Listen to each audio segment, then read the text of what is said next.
करवाने वाला हूँ सेरोलॉजी सब्जेक्ट में आप लोगों को इससे पहले हेट्रोफिल एग्लूटिनेशन टेस्ट के बारे में मैंने आपको बताया था।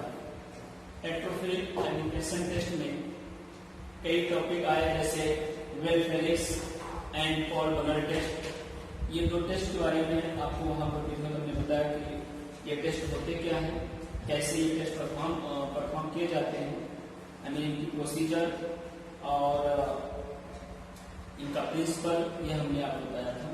और उसी से बताया था कि जो आप लोगों का नेक्स्ट चैप्टर शुरुआत होगा, इस चैप्टर का नाम है passive agglutination test. Passive agglutination test में आप लोगों को detection of specific antibody in the serum, ये टॉपिक पढ़ना है। लेटेस्ट एग्लूटिनेशन टेस्ट पढ़ना है आप आरए एंड न्यूमोनिक एपरेटिस के लिए, एंड सीआरपी पढ़ना है एंड रोज वालर टेस्ट पढ़ना है। ये 3 टेस्ट हैं आप लोगों के पैसिव एग्लूटिनेशन टेस्ट में। एक बात और भी आता है, जब पैसिव एग्लूटिनेशन टेस्ट आप लोग पढ़ते हैं तो वहां पर मैंने आपको बताया था कि एक्चुअली में पैसिव एग्लूटिनेशन टेस्ट होता क्या है।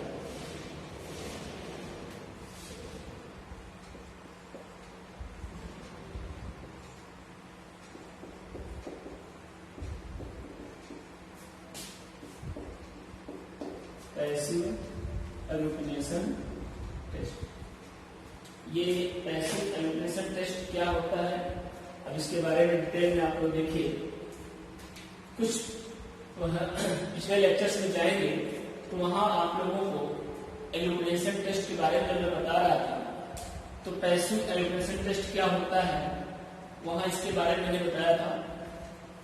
एक एग्लूटिनेशन आपने ये पढ़ा एग्लूटिनेशन टेस्ट में, या तो ट्यूब मेथड्स होगा या तो फिर स्लाइड मेथड्स होगा, ये आप लोगों ने पढ़ा।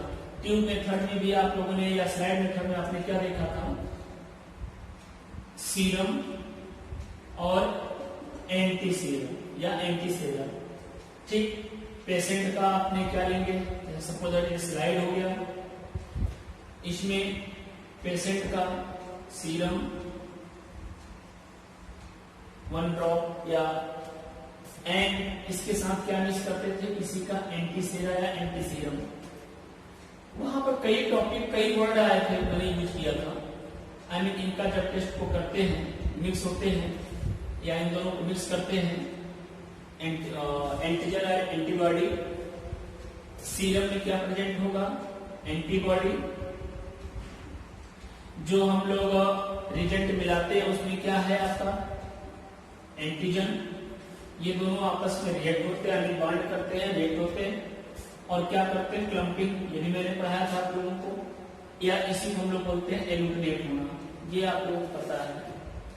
एक एग्लूटिनेट तो सिंपल एग्लूटिनेशन की बात हो गया। दूसरा आता है passive agglutination test. Passive test में इसको हम लोग क्या बोलते हैं, इनडायरेक्ट भी बोलते हैं। क्या बोलते हैं, इनडायरेक्ट। ध्यान देना, अभी मैं जो आपको बता रहा था वो क्या था, आपका डायरेक्ट था, आई मीन सीरम, और डायरेक्ट हमने क्या मिला इसका एंटी सीरम, और इन दोनों का रिएक्शन करा दिया। आई मीन एंटीजन एंटीबॉडी, इसका एंटीजन और एंटीबॉडी का डायरेक्ट आपस में रिएक्शन हुआ, ये होता है डायरेक्ट या एक्टिव एग्लूटिनेशन टेस्ट। इसके बारे में भी मैंने आपको बताया था कि उसमें एंटीजन रहे, जो पर्टिकुलर एंटीजन की बात वहां क्या था, एक्टिव में मैंने आपको पढ़ाया था इससे पहले लेक्चर्स में कि particular antigen react with the antibody. ठीक, और ये किस लिए यूज होता है भाई, ये यूज होता है एंटीजन डिटेक्शन के लिए। किसके डिटेक्शन के लिए, एंटीजन। एक चीज हमेशा याद रखना, एक्टिव आई मीन ध्यान देना, एक्टिव एग्लूटिनेशन टेस्ट से हम लोग किसको डिटेक्ट करते हैं, एंटीजन को। जबकि पैसिव एग्लूटिनेशन टेस्ट से किससे डिटेक्ट करते हैं, एंटीबॉडी को। ये भी मैं पिछले लेक्चर्स में आपको बताया था, और वो आपके सिलेबस में भी है कि detection of specific antibody in serum. मतलब आपको पैसिव एग्लूटिनेशन टेस्ट पर पढ़ना, कैसे सीरम में हम लोग एंटीबॉडी को डिटेक्ट करते हैं। इससे पहले वाले में जो आपने पढ़ा था वो एंटीजन को पढ़ा था कि जब कोई बैक्टीरिया, वायरस हमारे ब्लड में एंट्री है या हमारे बॉडी में एंट्री मतलब ब्लड में पाए जाते हैं, तो हम लोग टेस्ट के माध्यम से ये चेक करते हैं दिए गए सैंपल में वो एंटीजन वो वायरस बैक्टीरिया प्रेजेंट है या नहीं। इससे पहले वाले में एल्यूमिनेशन में आपने पढ़ा था। बट अभी जो एल्यूमिनेशन की जो बात करते हैं, जो पैसिव एल्यूमिनेशन में आएगा, इसमें हम लोग ये देखेंगे कि सपोज दैट कोई पेशेंट है, पेशेंट को कोई भी बैक्टीरिया या वायरस के द्वारा इन्फेक्ट हुआ, उसके द्वारा क्या उसके बॉडी में, उस ह्यूमन के बॉडी में एंटीबॉडी जनरेट हुआ है या नहीं। अगर एंटीबॉडी जनरेट हुआ है तो इसी को टेस्ट हम लोग किसके माध्यम से करते हैं, पैसिव एल्यूमिनेशन टेस्ट या इनडायरेक्ट एल्यूमिनेशन टेस्ट। क्लियर। तो ये जो प्रोसेस होता है ये direct antigen antibody vaccine react नहीं होते हैं, ये किसी के माध्यम के द्वारा होता है। आपको पिछले लेक्चर्स में मैंने बताया था आप लोगों को, इनडायरेक्ट या पैसिव एल्यूमिनेशन टेस्ट जो होता है ये क्या होता है, डायरेक्ट ना हो करके इनडायरेक्ट होता है। आई मीन यहाँ पर जो बातें आएगा कि जो एंटीजन रहेगा वो कोटेड रहता है। एंटीजन जो रहता है कोटेड, हमारा आपका आरबीसी है, सपोज दैट आरबीसी के ऊपर क्या कहा जाएगा, एंटीजन। ऐसे करके मैंने स्ट्रक्चर आपको समझाया था कि सपोज दैट ये आरबीसी और इसी पर एंटीजन कोटेड रहेंगे और ये एंटीबॉडी से क्या करेगा, रिएक्ट होता है। इस तरीके से बॉडी मैंने आपको वहां बताया था। पिछले लेक्चर्स में अगर आप लोग उठाएंगे तो वहां बहुत अच्छे से इसके बारे में बताया हूं कि ऐसे ऐसे ये रिएक्शन होता है। ठीक, वहां पर दो डायग्राम्स अगर आपको याद होगा पैसिव में, इस तरीके से मैंने आपको दिया था। ये आरबीसी सपोज दैट हो गया, ये आरबीसी, और फिर इसी पर क्या प्रेजेंट था, ऐसे एंटीजन। दो बातें आती हैं, जब किसी पार्टिकल पर एंटीजन कोटेड हो, यहीं से एक वर्ड आया था लेटेक्स पार्टिकल, ठीक, और इनका हमने क्लास, इनका रिएक्शन मतलब इस तरीके से देखो, यहां पर भी कोटेड हमने कर दिया इस तरीके से, और एंटीबॉडी से क्या थे आपके अटैच थे, ये और ये, ऐसे तमाम आपके मिल जाते। ऐसे ऐसे करके क्या था आपको अटैच था। मैं पिछले लेक्चर्स में भी आपको वीडियो बताया, वहां पर आप देख लीजिएगा कि पैसिव एल्यूमिनेशन टेस्ट हमने कैसे दिया था, और उसमें एक कैरियर पार्टिकल के रूप में मैंने बताया था कि रेड ब्लड सेल हो सकता, लेटेक्स हो सकता, जिलेटिन हो सकता और चारकोल हो सकता है। तो ऐसा रिएक्शन जिसमें कौन पार्टिसिपेट करे, कोई कैरियर पार्टिकल। देखो ये रेड, यहाँ आरबीसी किसका काम कर रहा है, कैरियर का, और यहाँ आरबीसी के रूप में मैंने किसका बताया था, सिप या हॉर्स का आरबीसी। पिछले लेक्चर्स में भी पॉलिमर टेस्ट वाले में भी ये वर्ड आया हुआ था, वहां पर पढ़े थे। तो ये हम ये कैरियर के रूप में काम किया। तो ये जो का है, यहाँ आरबीसी की जगह पर लेटेक्स पार्टिकल हो सकता है, ठीक है ना, जो कि आपके सिलेबस में है भी। ये लेटेक्स पार्टिकल जो होते हैं, इस लेटेक्स पार्टिकल के ऊपर क्या रहता है, आपका एंटीजन कोटेड रहता है, और फिर ये एंटीबॉडी से क्या करते हैं, रिएक्शन करते हैं और एल्यूमिनेट हो जाते हैं। तो यही आप लोग पढ़ेंगे, पैसिव रिएक्शन या पैसिव एल्यूमिनेशन टेस्ट क्या होता है, इसके बारे में डिफिनेशन ये सब मैं आपको पहले बता चुका हूँ। ठीक, ये पहले आप लोग लिख चुके हैं कि पैसिव एल्यूमिनेशन टेस्ट क्या होता है। सो आगे हम जो शुरुआत करेंगे, इसमें कुछ टेस्ट के माध्यम से, जो इसमें जो टेस्ट आप लोगों के सिलेबस में है उसको स्टार्ट किया जाता है। पैसिव एल्यूमिनेशन टेस्ट की चीज याद रखना हमेशा, ये जो टेस्ट होता है ये स्पेसिफिक एंटीबॉडी ह्यूमन, एक लाइन लिख लीजिए आप लोग,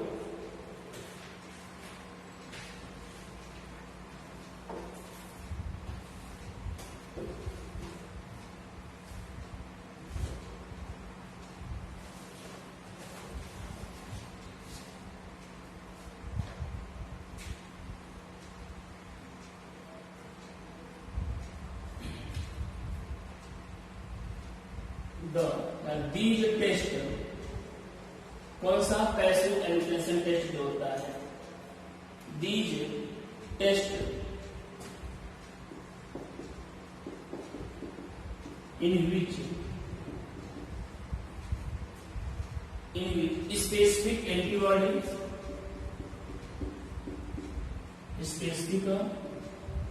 antibody, or known antigen, known antigen. ये बातें याद रखना, यहां से भी आया था, नोन और अननोन। अननोन जो हम लोग बॉडी में चेक करते हैं कि क्या सस्पेक्ट है, नोन हमको पहले से पता है कि हाँ इसमें ये एंटीजन प्रेजेंट है। तो antibody are known. Antigen is attached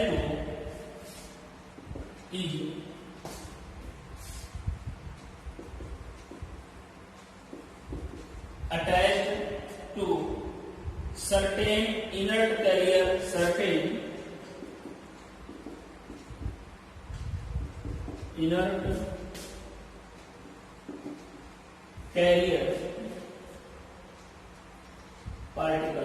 carrier, particle such as carrier particle are cells ले सकते हैं, carrier particles are cells, ठीक, पार्टिकल या फिर sales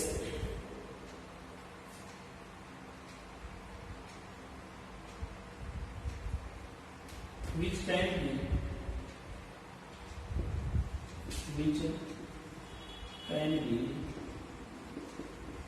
converted to illumination, converted to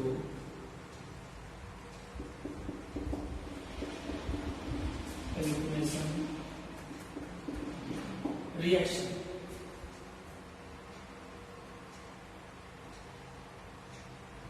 ठीक, कैरियर पार्टिकल्स कौन कौन हो सकते हैं इसमें?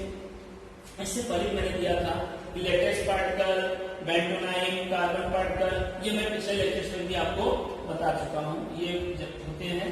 और सबसे इंपॉर्टेंट जो इसमें होता है लेटेक्स पार्टिकल। लेटेक्स पार्टिकल जो होता है ये भी मैंने आपको बताया कि ये पॉलीस्टाइरीन होते हैं। यहाँ एग्जाम्पल ले सकते हो, सच एज लेटेक्स पार्टिकल्स। जो लेटेक्स पार्टिकल्स होता है ये क्या होता है? पॉलीस्टाइरीन पार्टिकल्स होता है। ये क्या होता है आपका? पॉलीस्टाइरीन,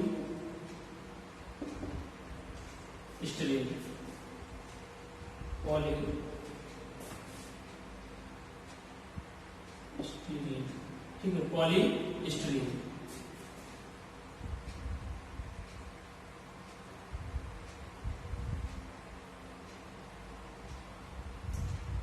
polystyrene and coated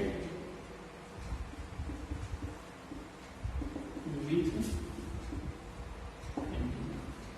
देखिए क्या कि these are test in which specific antibody.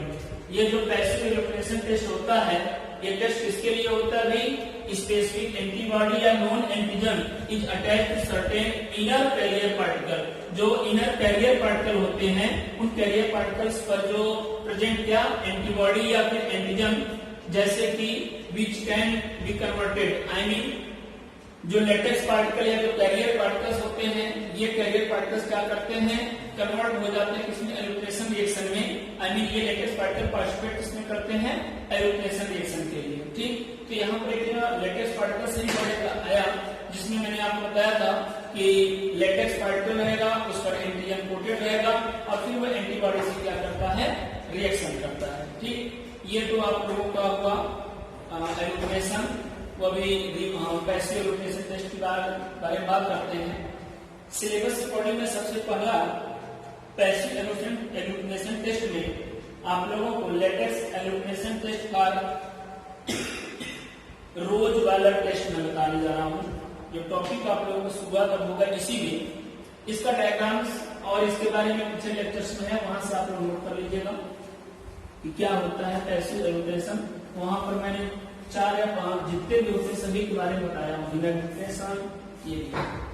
चलिए स्टार्ट करते हैं इसी में। रोज वाटर टेस्ट, ठीक है ना? रोज वाटर टेस्ट ये आप लोगों का टेस्ट है। अब ये टेस्ट क्यों किया जाता है, किस केस किया जाता है, तो पहले तो ये जान लो। ये टेस्ट रूमेटॉइड फैक्टर के लिए होता है, याद रखना। किसके लिए होता है? Rheumatoid factor. अब ये rheumatoid factor I mean RF क्या होता है? 2-3 लाइनें इसके बारे में लिखिए। पहले समझ लीजिए कि what is the RF, rheumatoid factor. ठीक है, रूमेटॉइड फैक्टर होता क्या है, उसके बाद फिर आगे देखिएगा। देखिए जो रूमेटॉइड फैक्टर होता है ये ऑटो एंटीबॉडी है। रूमेटॉइड फैक्टर जो होता है ये ऑटो एंटीबॉडी होता है that was first found in the rheumatoid arthritis. जो सबसे पहले किसमें पाया गया? रूमेटॉइड आर्थराइटिस में। इसके बारे में भी पढ़ाया हूँ, एनाटॉमी में आप लोग पढ़े होंगे। आर्थराइटिस जब पढ़ रहे थे तो वहां पर रूमेटॉइड आर्थराइटिस के बारे में मैंने आपको डिटेल में बताया था कि रूमेटॉइड आर्थराइटिस के केस में एक आरएफ बनता है जिसको हम लोग बोलते हैं ये ऑटो एंटीबॉडी। मतलब हमारे आपका जो जोड़ जितने बताए थे जहां जहां ज्वाइंट्स होते हैं वहां पर ये प्रॉब्लम्स आता है तो वो स्वयं अपना एक एंटीबॉडी जनरेट कर लेते हैं। ठीक है ना? किसके अगेंस्ट में? It is defined as an antibody against the Fc यानी फ्रेगनेंट क्रिस्टलाइजेबल फॉर आईजीजी। ये भी वर्ड वहां मैंने आपको बताया था कि आईजीजी के अगेंस्ट में जो उसमें एंटीबॉडी जनरेट होना एंड डिफरेंट आरएफ जो होता है can recognise different parts of the IgG I mean joining the immune complex that contribute to the disease process. It is a part of the usual disease. Rheumatoid arthritis अगर हम RF की बात करें ये किसके पार्ट होता है? ये आर्थराइटिस का एक पार्ट होता है रूमेटॉइड जिसमें इसकी वैल्यू भी नोटेड किया जाता है। अबव 20 माइक्रोलीटर की बात आती है इसमें। ठीक है? And occurs in rheumatoid arthritis एक होता है स्लोजेनस सिंड्रोम। ये भी मैं पिछले लेक्चर्स में आप लोग रेफरेंस जाइएगा स्केलेटल वाले टॉपिक में चैप्टर में वहां इसके बारे में डिटेल लिखाया गया है आप लोगों को। एंड इंटरेस्टिंग बात ये होता है कि ये भी also found in the stain Barr virus. इसके बारे में भी मैं आपको बता चुका हूँ।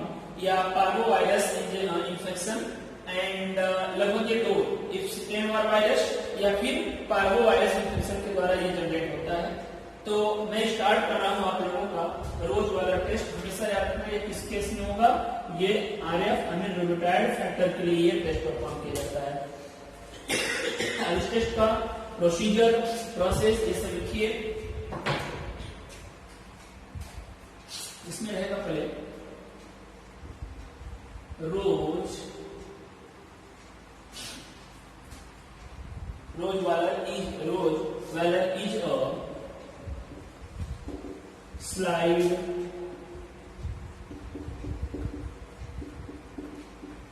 agglutination test for the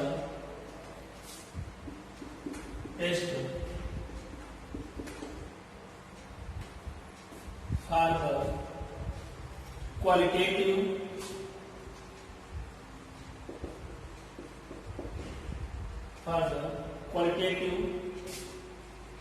and semi qualitative detection of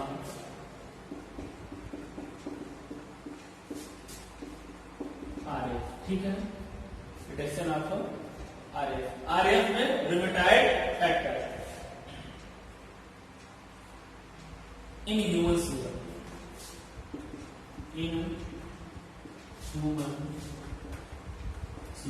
ये तो क्लियर हुआ आप लोगों को कि रोज वाला टेस्ट क्या होता है भाई?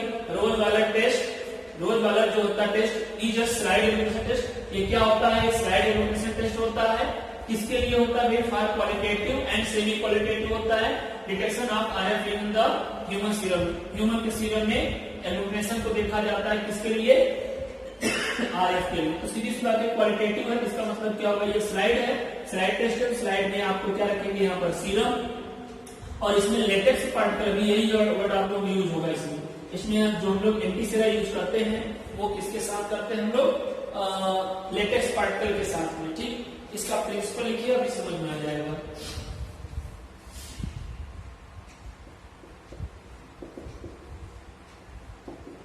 ठीक?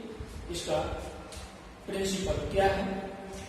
Stabilised sheep. अब हमेशा याद रखना कैरियर पार्टिकल मैंने आपको आप लोग इसका प्रिंसिपल लिखिए। Stabilised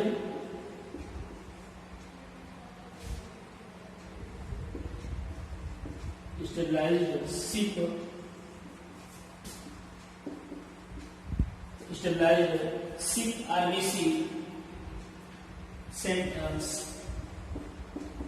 synthesized. ठीक? या सिंथेसिस हम synthesised with rabbit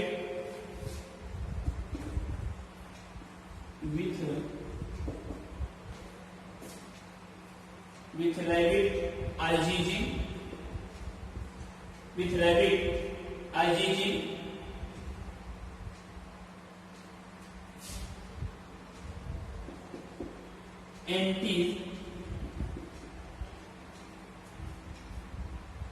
NTC,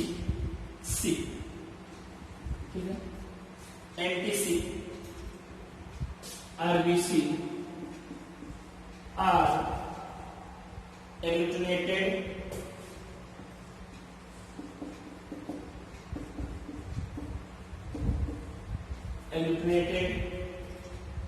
when mixed with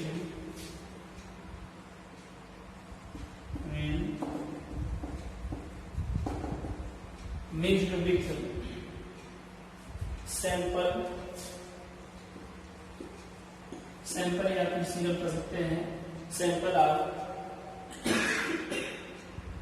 containing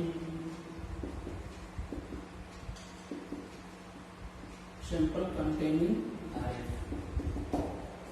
principal में क्या आपने लिखा पहले देखिए, stabilised RBC synthesized with rabbit IgG, NTC RBC are agglutinated when mixed with sample containing iron। I mean सिर्फ की RBC, चलो ठीक, मैंने इसे पहले भी लिया,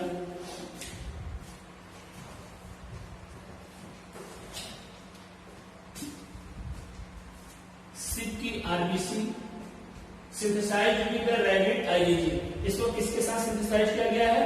रैबिट IgG से। ओके, जैसे ही एंटीसिक RBC are agglutinated, I mean एंटीसिक ह्यूमन पेशेंट की बात कर लेते हैं, सैंपल कंटेनिंग आयरन, पेशेंट का सीरम जैसे इसके साथ मिक्स करते हैं, ओके, ये क्या हो जाता है? एग्लूटिनेट हो जाता है। तो सिर्फ RBC हो गया, इसके ऊपर एंटीजन क्या रहेगा आपका? कोटेड रहेगा, या IgG की बात करते हैं, ये प्रेजेंटिंग, हमें इसमें किसको सर्च भी किया? एंटीबॉडी को। तो याद रखना ये प्रिंसिपल में से आता है, stabilised RBC synthesised with rabbit IgG, एंटीसिक RBC आर एग्लूटिनेट, एंड वो एग्लूटिनेट होगा जब कब? जब उसको मिक्स करते हैं किसके साथ? कंटेनिंग, जो सैंपल में सीरम है, RF वाला जो सीरम है, जो कंटेनिंग RF है, न्यूक्लियोटाइड फैक्टर अगर प्रेजेंट है, तो वो जैसे इनके साथ मिक्स करेंगे वो क्या हो जाएगा? एग्लूटिनेट हो जाएगा। ठीक, इसके बाद इसमें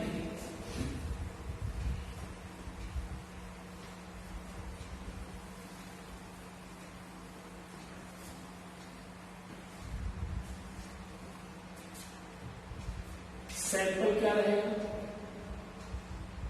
सैंपल के रूप में क्या हम लेंगे? फ्रेश सीरम, सैंपल ग्रुप में फ्रेश सीरम, ठीक, एंड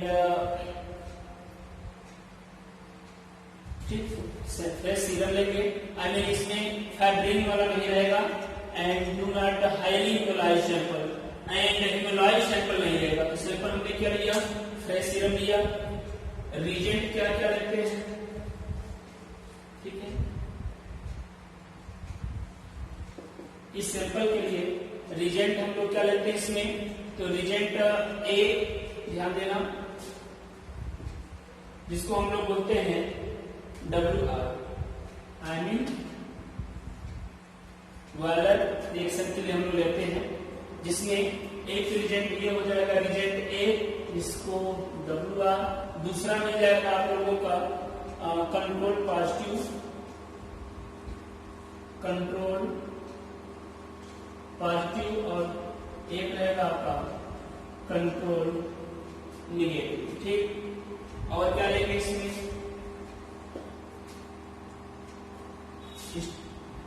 स्टीरर्स सेट करने के लिए 2 पीस,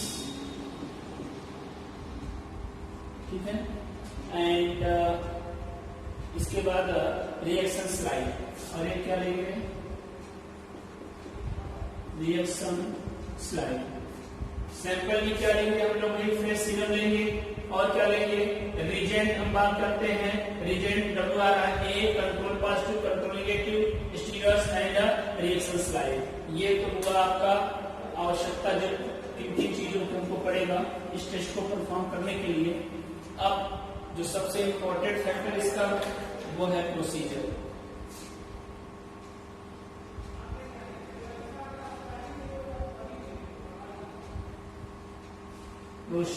ठीक, प्रोसीजर में कौन सा मेथड ये रहेगा, qualitative method.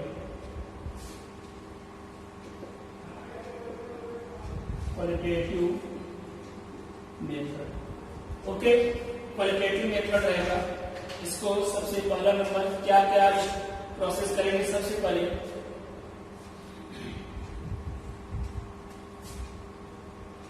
allow the reagent and sample, ठीक है, reagent and sample to reach room temperature। सबसे पहले क्या करेंगे, हम इसको रूम टेम्परेचर पर ले आएंगे, ठीक। उसके बाद नेक्स्ट जेंटली, ठीक है, gently mix the reagent, mix the reagent, ठीक है, वैलेंट रिएक्शन की बात करते हैं, to obtain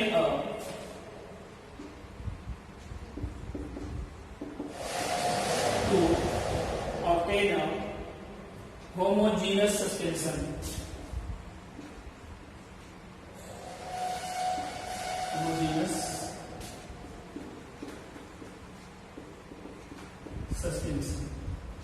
okay। next line, dispense 50 microliter serum upon a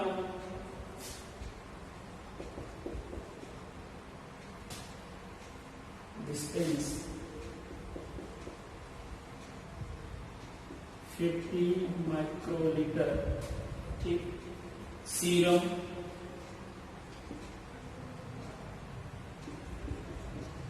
upon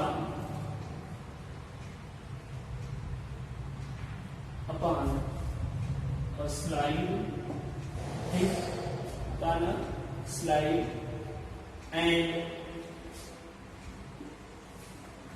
drop off WR well validation reagent, ठीक है, WR reagent and accurately reagent and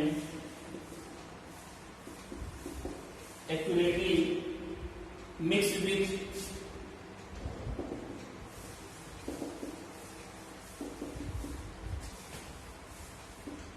sterile, mixed with sterile,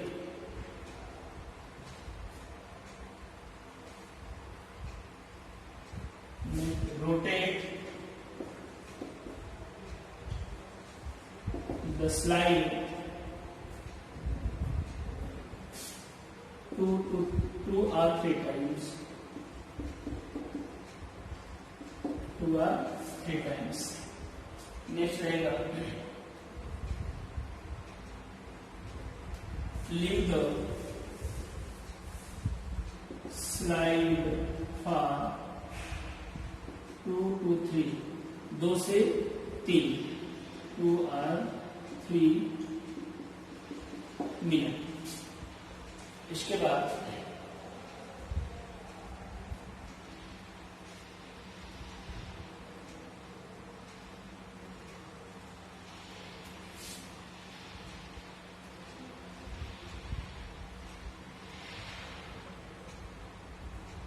now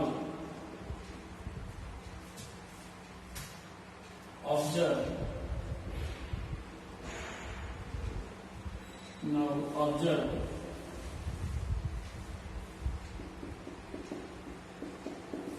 hallucination, now observe agglutination. ठीक, इतना आप लोग note करिए। क्या आपने लिखा क्वालिटेटिव मेथड में? Allow the reagent and sample to reach room temperature. पहले दूसरा, gently mix the reagent WR to obtain a homogeneous suspension. Next क्या मिला? Dispense 50 microliter serum upon a slide and drop of WR reagent and accurately mix with stirrer. Rotate the slide 2 or 3 times. Leave slide for 2 or 3 minutes and now observe elumination. उसमें हम लोग क्या देखते हैं? elumination slide लिए। Slide में सबसे पहले हम लोगों ने क्या किया? रूम टेम्परेचर पहले उसको ले आ दिए रिएजेंट को, फिर gently mix the reagent WR, उसको अच्छे से मिक्स किया, सस्पेंशन बनाया, फिर 1 ड्रॉप सीरम 50 microliter। उसके बाद जो हमें सस्पेंशन मिला हुआ है उस पर क्या किए? मिक्स किए, रोटेट किया, 2 से 3 मिनट तक छोड़ा, फिर उसके बाद एल्यूमिनेशन देखा। एल्यूमिनेशन हुआ तो दैट इज द पॉजिटिव, नहीं हुआ that is the negative. Okay, ये कैलकुलेशन हुआ। इसके बारे में भी मैं नेक्स्ट लेक्चर अभी इसके आगे होगा कि क्वालिटेटिव मेथड में इसको हम लोग कैसे रीडिंग करते हैं और कैसे इसका इंटरप्रिटेशन करेंगे। Okay, thank you.